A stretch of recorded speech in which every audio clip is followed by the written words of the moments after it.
the NAT requirement on 86.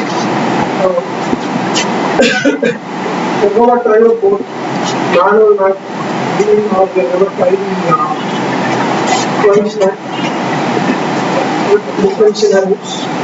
So the first case study what we're going to do is we're going to do a simple dynamic pad and dynamic NAT. So requirement is, let's say I want to map the whole thing subnet thing 110 network. I want to map it to a pool of addresses, let's say 1.1.3 to 1.1.5. So what type of NAT is this going to be? Dynamic NAT. Because whenever we do pool NAT, we always call it as dynamic NAT. So how do I do it on the ASA? So let's first initialize the box with the interface settings, then we go for it. So as per my topology, A8 is E0, B0 is active on inside, IP is staying on 1 0 is active on the outside.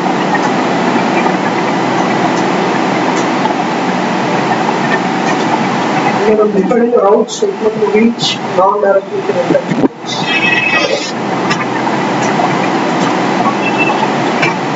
We have done a basic initialization.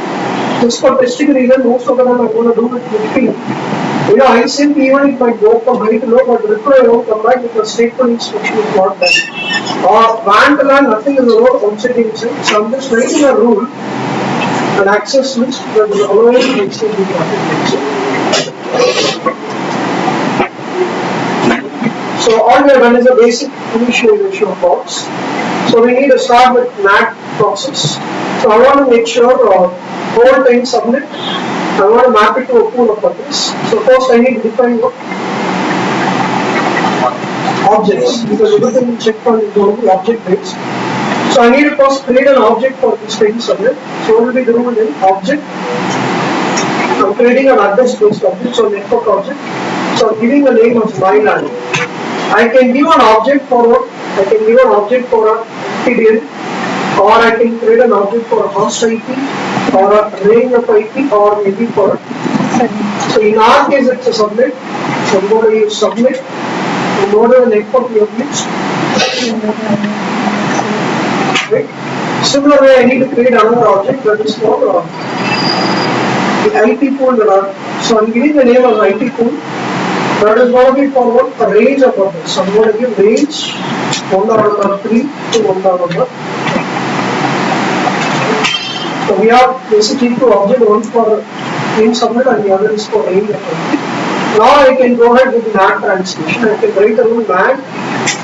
Traffic is coming from that. So NAT traffic is coming from inside to outside. The flow of traffic is from inside to outside. So I'm going to give a rule stating that inside to outside. I'm going to translate this IP to the packet. Source IP, I'm going to NAT it statically or this. So I'm going to NAT it dynamically. Which IP address? I'm asking for the real IP address of it. So we don't have an option to mention the address, we have only option to mention an object or. So in my case, I need to create an object. What was the name of the object? My LAN. I'm going to translate it to what IP is. The translated address is what? IP. So I have written an article that indicates inside to outside for the traffic flow. Source IP address the packet from LAN to LAN. I'm going to change it dynamically to what? So what do I explain anything? I don't have any NAT table entry. So it is nothing but NAT table. I don't have an entry anything in the translation table. Why? When a translation happens in dynamic, when an IP gets translated, when I do dynamic network when somebody from local network site initiates, until there is no traffic comes, the address translation won't happen. Everybody names called dynamic, right? So, which means I need to generate some traffic from the network. What is the drawback of dynamic NAT?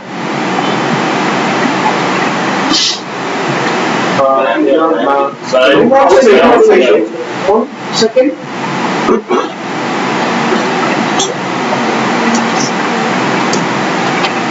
other drawback. When we have dynamic NAT, why did we actually go for dynamic NAT?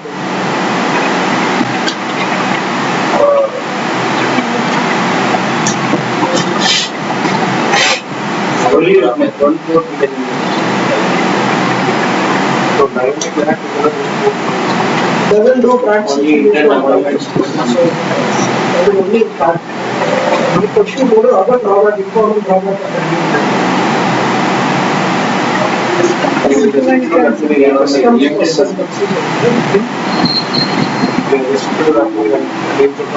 As many IP pool we have, only that many IPs in the LAN can get NATed. Further IPs coming from LAN, won't transmit because there is no IP network. So what happens to that packets? So suppose 3 people only here in our case can reach to LAN. The rest of the people will get dropped. How do I test it? I need for my computer to connect. I don't have real systems yet. So what I did is, in router 1, for 800, I've given multiple IPs. Now we need to imagine as per our lab environment, we have 5 systems. But really we don't have 5 devices. I've got 5 IPs given for 6 devices in the same range. Secondary IP document. So how do I test this? I'll generate some traffic from this different IPs. Those 3 people will go out. 4th and 5th user onwards, their packets will be dropped. Let's see the logs also in the firewall. What logs it shows. I'm enabling logs. I think it's ready to disable logs because it will disturb my display of output here. So, and the other way of verification is in R2 onward, enable ICMP debug to see any ICMP packets because SSL I'm going to test out the pins or telnet pins. So first traffic I'm generating from 10.11 subnet. I'm telnetting to 3.3. So traffic comes from what IP? That gets NATed to what? 1.1.3. Dynamically an address transmission will happen. And you can see inside entry, inside outside, 112 has been NATed to 1.1.3. What type of NAT it is? How long the entry will be there in the next table? For 3 hours. Timeout. What do you mean by the term timeout? What do you mean by the term timeout?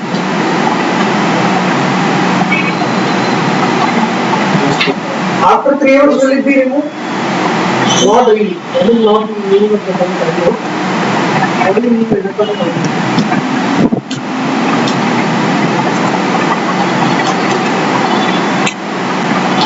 Timeouts is idle.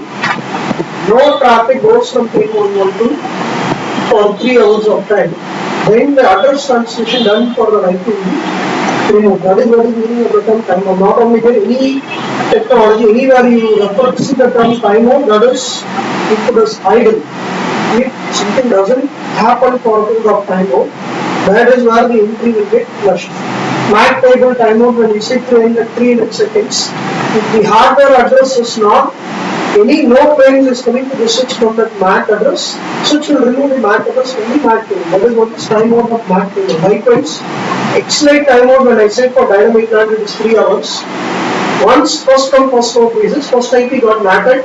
If no packet comes from the IP for 3 hours, then only the entry will be removed. See, it is keeping track of idle.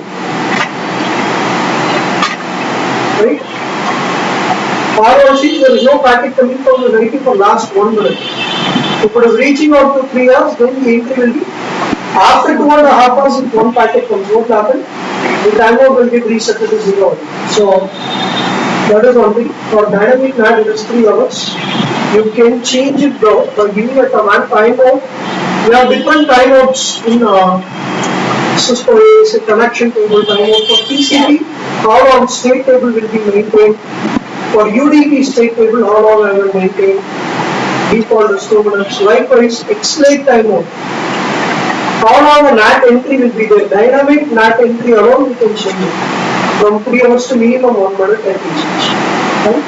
Not for PAT, not for static NAT. This option is available only for dynamic NAT. You can change the X-Lite timeout. Right? For PAT, Dynamic path, it is going to be 30 seconds. Hard coded in every product, it is 30 seconds. You cannot change. It's fixed. Right?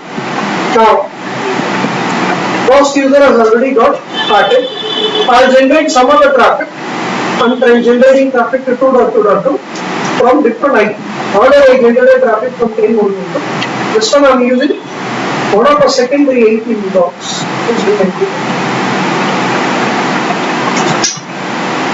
So what is happening? The packet goes with a different IP.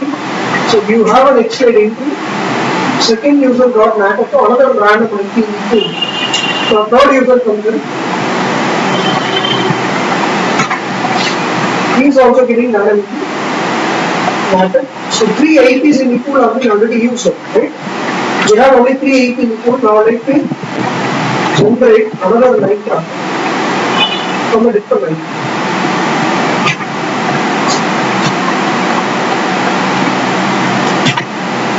So what is happening? Since the NAT code exhausted, transmission is getting crazy. And those packets are getting dropped at the firewall. Don't take it as a firewall, it is getting dropped at the NAT router. Our firewall is the NAT router. The NAT router is not able to process it and we simply discard it. That is why we actually went ahead with the dynamic path. Why? Because in dynamic path, all we need is what? Only one public key. The entire subnet will get changed to same addresses on different port numbers. And that is not one-to-one. Anybody get NAT at the same IP, also their source port of a same user 10.1.12 generates 2 different traffic, he will have 2 different path entries. It's not one IP will get one path. Same IP, if it is sending different connections, you have different path. So remember dynamic patterns, many to one on different port basis is what we say. That is technically based on connections. Every different connection will have different path. That is if the packet comes from LAN, source IP is sending on one port, destination something. I'm sending a TCP packet with source port something, destination port something. Same user 10.1.1 generates another packet, maybe UDP packet, different port number, or another user, same user again generates one more UDP packet with a different port. When all these 3 packets goes through your NAT device, what will happen? 10.1.12 will be NAT to a particular IP. Let's say we have one fixed IP. Anybody from LAN, now same user comes from LAN, but 3 different connections. This is different connection, this is different, this is different.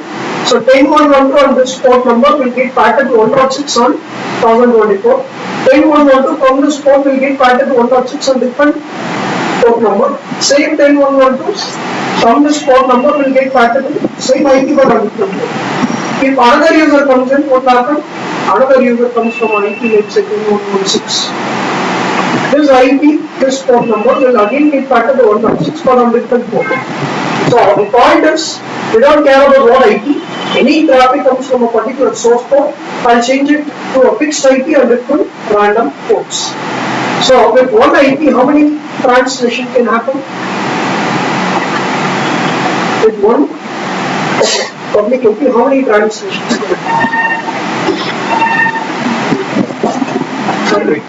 64,000 ports we have. 0 to 1023 is already reserved, so 1024 onwards I use it. So from 1024 to 653 I have. So if I have one public IP from LAN, almost 64,000 connections can get successfully patterned and it can go out. Right? So the port number getting exhausted is very rare, and the other reason is if one of the connection which already got patterned is idle for 30 seconds, what will happen to the extended entry? It gets removed because time out is 30 seconds. But that port number can be used for some other transmission. So the advantage is port number getting exhausted is very rare occasion.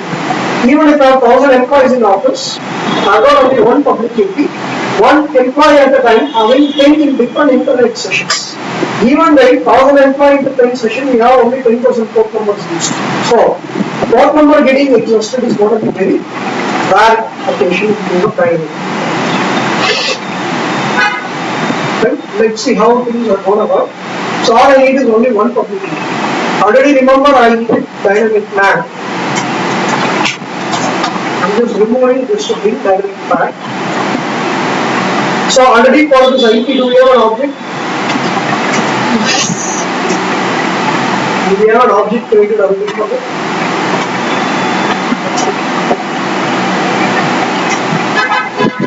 We had already my NAT, which is matching to the subject. Similar way, we are going to create an object for PAT IP. How many IP we have?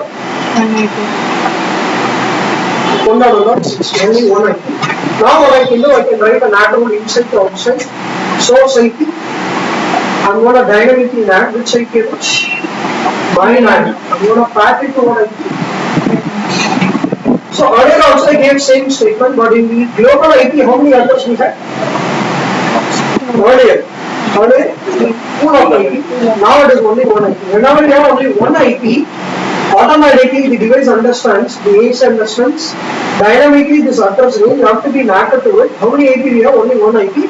Firewall predicts it's a PAT, many to one. So it takes it as a PAT address. So I'm going to clear the X-late. Clear X-late is a command to clear the NAT entries.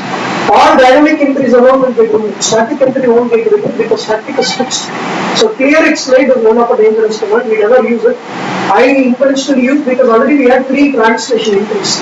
I want to flush it out, so I removed it by using show clear X-late. Particular dynamic entry alone you want to remove, I can remove a particular entry. Or generally remove all dynamic entries and remove it using clear X-late. Now let's again generate the traffic. I'm generating a 10-net traffic from 10.112. I'm generating another different traffic from different source servers. So all those cases, what is happening? Dynamically those addresses are getting. In all this case, what it shows? Dynamic address transition based on TCP port basis. This IP and this port number from our packet came and changing to 1.6 and different port. Another packet came from 1.1.3 from this port, but got packet to 1.6 and different port. Another packet came from 10.1.4 on different port, that again got packet the same IP. So what is happening here? In the X-late entry, how many entries we have? 3 different IPs have translated what? But on the basis of different. So entry clearly says port-based translation. That to what type of part? Time orders for this index. See, I did not have a live traffic going on after that ping. My ping packet went after that no traffic went. So TCP deleted, I disconnected the connection. So once the conversation reaches to the idle time, no traffic goes from this IP, from this port or this IP, this port for 30 seconds. What is happening to the entry? It is all getting deleted. Now let's see show X-late. 30 seconds, what has happened? See, the live session was active, that is different. Entry will never get removed.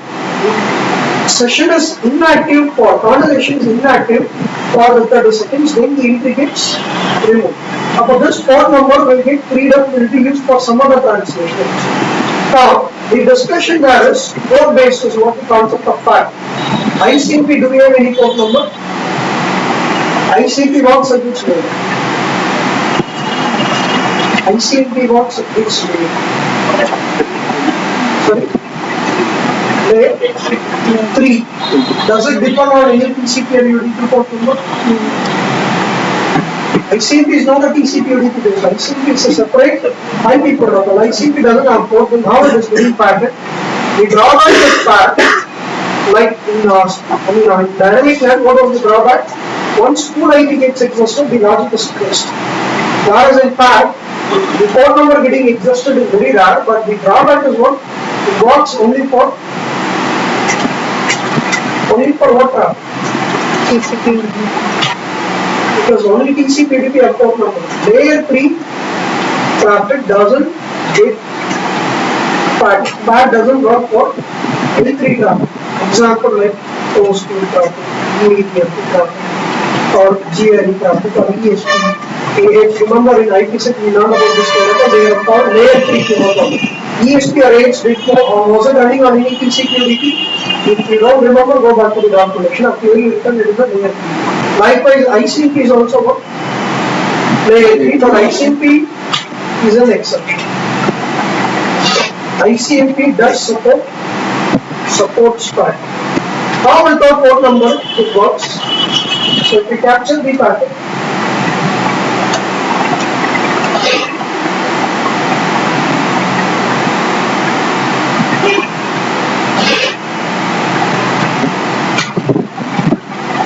so in an ICMP header, we don't have any port number, but this ID is used as what? The ID number is used as a port number, or treated like a port number in most of the NAT devices. Cisco, Juniper, for any device you do, all devices support SPAT for ICMP, even though it doesn't have port number. How ICMP identifier field is used as a port number and transmission happens basically. We get the point? Indirectly we have discussed the drawback of dynamic SPAT. Okay, do I need to really take it as a big drawback? Where L3 traffic is not supported? Tell me, who will use this traffic? Who's going to use this protocols? End user in the LAN, do they use OSPF? Or G area or ESP? Who's going to use it? Sorry? Who's going to use OSPF or who's going to use EAGF or who's going to use ESP? Network administrator. I'm not asking the people which devices you use. Router is the one uses OSPF for record to communicate with another router. EAGF is used by a router to communicate. That is not control traffic. Is it through traffic? EAGF or OSPF is control traffic. Now we are doing NAT for what purpose? LAN user communicating with the internet. End user systems. Systems doesn't use OSPF or EAGF or ESP. It is used by router to router communication. So we do NAT for people coming sitting in the LAN trying to contact internet. Most of our LAN systems users traffic happens on what protocol? Most of our daily applications that we use uses TCP or maybe rarely it uses UDP. So that is supported for PAT. So I don't have to really take this technical limitation of PAT. I don't have to really take it as a big drawback. Because this is not used by end user systems. End user system runs on TCP UDP that is already supported PAT. Maybe beyond that end user might try to ping. Ping runs on ICMP. ICMP is supported for PAT. So I don't have to really take it as a big technical drawback. I mean big drawback on a logical environment, but technically yes, there is a limitation of PAT. Doesn't work for layer 3 traffic. One exception being ICMP. Right? Now, my company has got a pool of IP 1.3 to 1.5. Can I use it for PAT? Generally, we saw many to pool is always dynamic NAT. But imagine my company has got 3 public IP. I want to use it for PAT. Can I use it? I can use the pool of IP also can be used for PAT. How do I do this?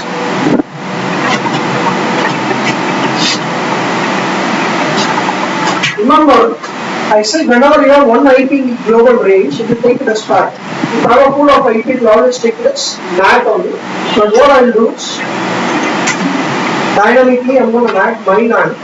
Remember earlier we created a IP pool, right? So if I give it, it will by default take it as a dynamic NAT. So instead what I will do, I will use a keyword. Anything in this my NAT will be NATed to a pool of IP. That pool of IP will be used for PAT. Now call that object. What is the object we created? So in the NAT translation, if I use a keyword PAT pool, whatever address we give it in this object, the range of address that will be used for PAT. It will not be used for dynamic. So we have the option.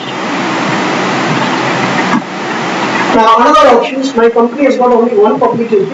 That public IP is already given for my WAN interface of the firewall. 1.1 is the only public IP there that I will be given to the WAN port. Entire WAN when we go out, I want to PAT it to the exit port address, interface address, and I want to send it. Then how do I do that? In the NAT translation, I can say dynamically change pin subnet to what I do. I can give a keyword interface. Which interface we are referring? Outside interface is gig 1. That is 1.1. So I can PAT it to my interface IP. Or I want to PAT it initially to those 1.1.6. If all the port numbers get exhausted, 64,000 ports exhausted, I can PAT it to port I can packet to my ground. Which means 2 IP. First, it will get packet to all on 1.6 on all random ports. If everything is used up, it will get packet to 1.1 on different ports. So I can give a call packet. First packet to a specific IP with all ports exhausted, fall back to the interface. So that's all different options that we have in case of dynamic. So is it clear what is happening in case of dynamic part? Now, one of the device here, without I'm reading anyone to that subject, I'm having a loopback IP in R1. That loopback IP is acting as well. Consider this is a 10 leg server, just for a case. Imagine 10.1.2.2 is a 10 leg server. Sync with your router, I'm enabling 10 leg password. So I'm going to imagine this is a 10 leg server. I want internet people to access this server. So what type of NAT I need to do? If I want internet people to access this server, what type of NAT is that? Static. So I have one IP, 10.1.2.2. I want the NAT to 1.1.7. So since it's 1 to 1, that is going to be static NAT. So how do I do static NAT? First I need object for both the addresses. So let's create an object. I'm giving the name as 10 leg server. What address? I'm going to create another object for my one of the static IP object. That is 1.7. Now what I can do, I can write a rule NAT inside to outside, source IP, static IP of NAT, which IP? 10.1.2.2. I'm going to statically NAT it. I did not generate any traffic. Immediately what is happening? Increase. Even if it is clear its like, entry doesn't go. Because it is static. No timeout. Right? Now how do I test it? Or from where do I need to test it? If I want to check really the server is accessible, how do I test it? From where I need to tell them to the public address to see whether I need to connect it. Right?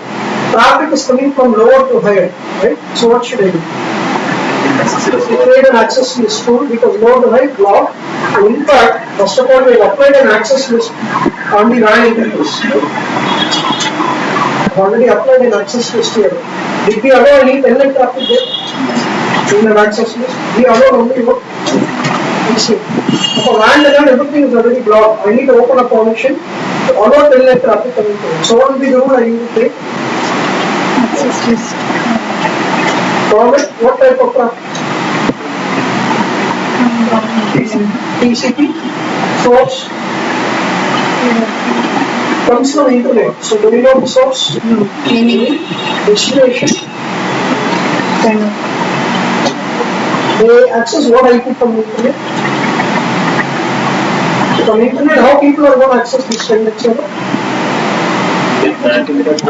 They'll access to 1.1.1.7. So when a packet comes from internet, what will be the source? We do not know. Destination is what? TCP, source port. Destination port is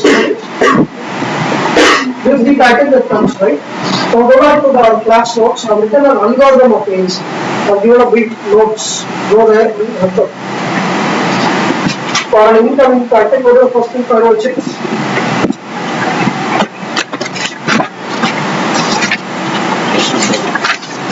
So first thing it checks connection continues. No entry will go through session part. In session part, I have written a big script. Forget step 1, step 2. First it checks exit path. Second it checks URL. After that, what it checks?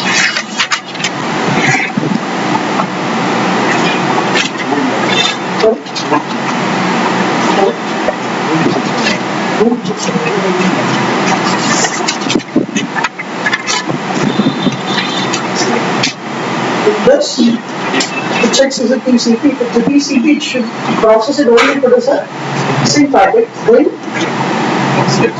X-ray process will do. In the result packet, checking the destination, see is it a NAT IP, focus, converted local IP, source IP, any reject is it to be translated. Remember the NAT subject. Destination, we check always is it a NAT IP, it is converted back to the grid IP. Source IP, we try to hide it. I have taken those content in the NAT class. That process is completed. Then only it checks what? After X-ray process only it checks the what the next level? Filtering. Filtering only it will check the ACL. Before ACL check is done, already what is completed on the firewall? That process is all finished. Which means this packet when it comes, cross firewall will do what? Address translation process related task is done. What will happen to this packet? Sorry? Which means what will happen to this packet?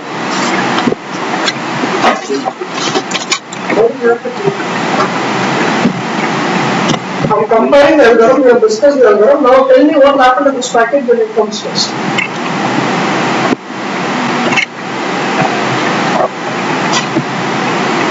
It checks for the ACL for a translator. So first what it is going to check? What is the first process it checks?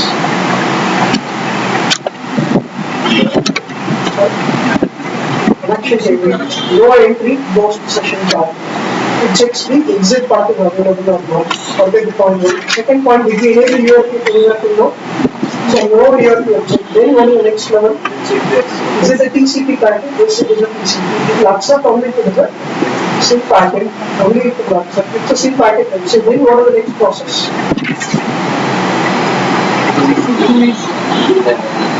Does the X-late process. X-late process when it is applying on this packet, what happens to this packet? We need it translated. Which will get translated? 10.2 will be translated. Sorry, destination IP 1.1.1 will get untranslated to 10.1.2. Then it checks, do I need to hide the source? Did we do any NAT for internet IPs? No, so that's it. Then it will go to what? They will go to filtering. Now in access list, I should have given the permission for it. Then only it will allow. Not it not allow. So now tell me what will be access list type? Source address will be like 10.1.2.2. Source address will be what? I do not know. Destination address will be what? Okay. I should have given the destination IP. No. Which means in the firewall access list, you have to open the permission for which IP? Local IP or global IP? Local IP. Why? Because translation is done. And then only it will come for filtering. You need to remember which flow logic. Now let's see. From WAN, I will try to telnet over IP, I will telnet to the public web. Am I able to end up reaching that server? Did we open any access list tool for 1.1.7? No. We opened it for real IP, but he is able to access. Which means, check show access list. Do you see a hit count? But definitely this access list rule was matched. Right? So which means, when a packet hits first, translation, all is done, then only will go for filtering. That is the flow order of ASA packets. Now imagine in the LAN, I've got one more server. That is the web server. So in router 1, on the main router 1, we have one more server.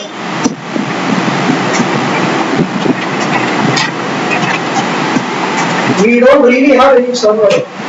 This is imagined as a telnet server and this is imagined as a web server. Now my company has got only one public key. But I want to make both the server accessible. So what NAT I should do? What NAT I should do?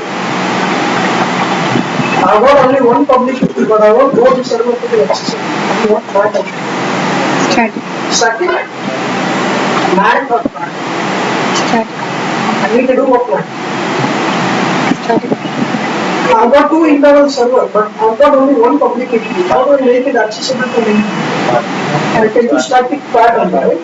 So, what will be the rule you write? When any packet comes to 1.1.7 to port 23, it should get changed to 10.1.2.2 and reach 10.0. When same packet comes to 1.1.7 for port 80, it should get changed to both web servers, right? That is what I need, right? But rule is written on inside to outside basis. So same packet when it goes from LAN to LAN, what will be the source? When telnet server replies back, what will be the source? Source is 10.1.2.2. Source code will be right. When web server replies back, what will be the packet flow? 10.1.2.2. Port will be 18. Right? When packet comes from inside to outside, if it comes from this IP to this port, we should change it to 1.1.7 or 80. When packet comes from this IP to this port, again I should change it to 1.7 only, but on port 33. That is how we develop the NAT rule, right? So let's see how to do it.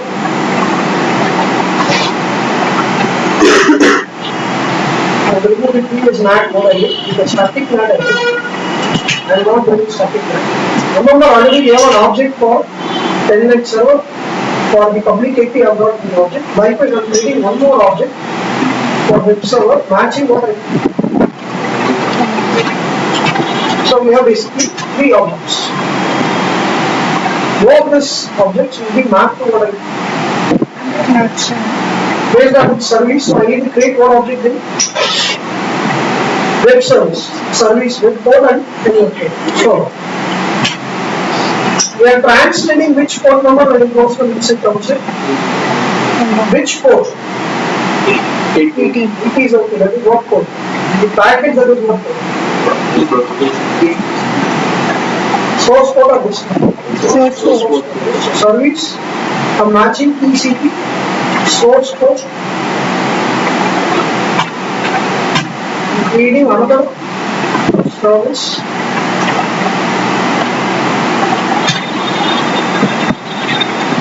That is matching your port. Now let's see how to write a NAT inside to outside. Source IP, I'm going to statically NAT which IP? Web server IP. I'm going to NAT it statically to what IP? Statically 10.1.2.3 is NAT IP. Not only IP, also based on port. Which port number? Which port? So I'm going to get port number 80. Change to what port number? Again. So the entry we have now 10.1.2.3 running on 80. Any packet comes will get changed to 1.7. Similarly, I am writing another rule NAT inside to outside. Source static telnet server. You want to NAT it to same IP but based on port 23. NAT it to what port? Right? Multiple IPs are being mapped the same IP based on port, but the port number this time is what? The port number this time is statically defined ports.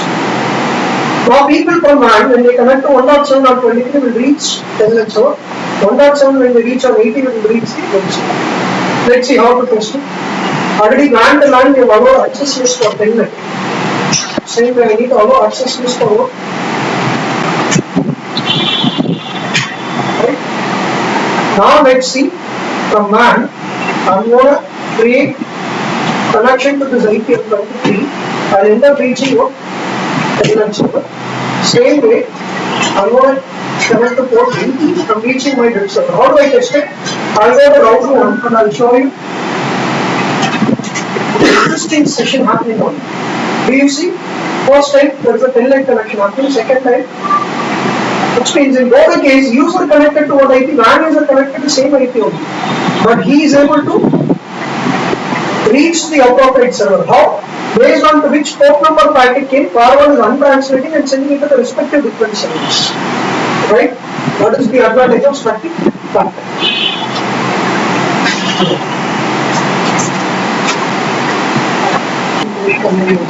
So, when we get into twice NAT. So when do we use twice NAT? Only for a particular interesting traffic. Only if you want to do NAT, we generally go with a twice NAT. Or you want to hide both source and destinations. Go for it. So I'm taking this simple scenario and 10.1.1.2 and 2.2.2 communicates, let's say, I want to make sure pin 1 pin is mapped, let's say, to 1.8 pins. So my requirement is static NAT only. This IP should be mapped at 1.8, but that should happen only when who is communicating, only when pin 112 and 2.2. Same pin 112 goes to some other target or internet. Remember, already we did dynamic path. Entire subnet we already patted. But for this communication alone, this IP should be reserved. Right? So that can be done only if I do what type of NAT? Only if I do what type of Static. Only for this communication I want to do this NAT. I need to do it twice. Right? So first I need to create object for what IPs. So I need to create object for the systems. So I'm taking the name of host A, matching pin 112. Target I'm considering as, let's say, target B or target, so this B.2.2. And then I'm creating another object which will be my host A's what IP, E map IP, which is 1.1.8. Now I can go and write a rule. So rule says what? Inside to outside. Source IP I'm going to do what type of NAT? Static NAT. Which IP? Pin 112. I want to NAT it to what IP? 1.1.8. It's a simple narrow NAT, but it should happen only when it is communicating with a specific destination. Destinations NAT or IP, and after going off the real IP, both is going to be what? Same 2.2.2. So destinations, statically I'm going to change. First it is asking for destination, always which IP it is asking first? Map IP. Then only it will ask for real IP. Remember always destination is global, then global. Right? So global IP for destination is 2.2 only, and its local IP is also what? 2.2.2. So the rule clearly indicates 10.112 is not at 1.1.8, only while communicating with the specific destination. Right? So that is what we have done. This NAT is specific between these two, source and destination. Now how do I test it? From 10.112, I'll generate traffic to 3.3 or 4.4 or something. I'll get packet and goes out. At the same time, when it is communicating with 2.2.2, it should get NATed with what IP? 1.1.8. That is the verification I can do it, right? So already remember I have enabled ICMP debugging R2.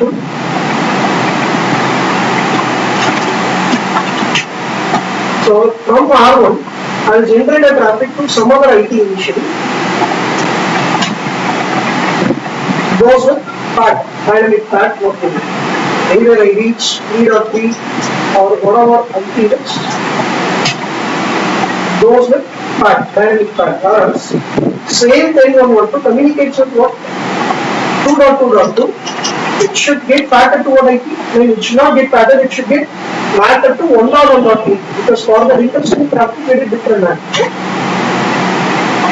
Even for that it is getting what? Packet. But we gave a rule, right? Just now we added a rule, right? 10.112 should be NATed to 1.8 for communicating with 2.2. But that is not happening here. Reason, like access list rule, even NAT rules are computed in the order in which you have to. So what is rule number 1 in NAT? Any traffic comes from 10 subnet should be patterned. Right now, this traffic also comes from what subnet? So when it checks rule wise, which rule is going first? Is this rule getting matched or not?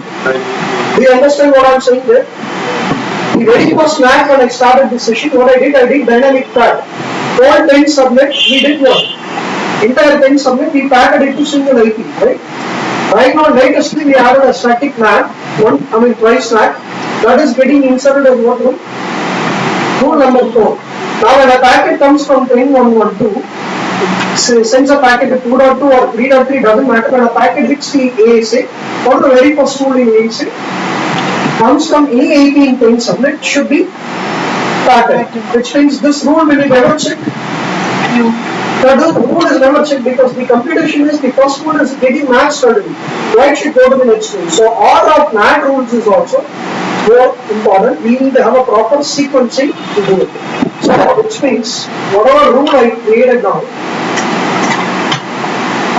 this NAT rule should not be the fourth rule. It should be the very first one, maybe in my case. So NAT inside to outside. When I write a rule itself, I can keep the rule up.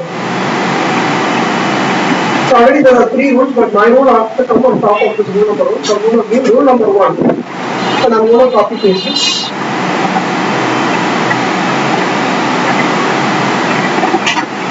Now let's give show and NAT.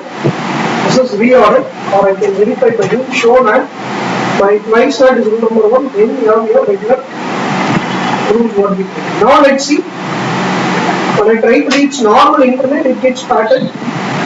The rule number 1 doesn't match, next one says anything in the network should be patterned. For the same line, communicate with what? 2.2, is this getting matched? 10.1.2, communicating with 2.2, it should get matched to what I. This time, let's see, do we have a hit count? So, rule sequence is more important in case of, ASA NAT count. Order of rules is to be more specific and granular. According to your requirement, always check the order of rules is proper.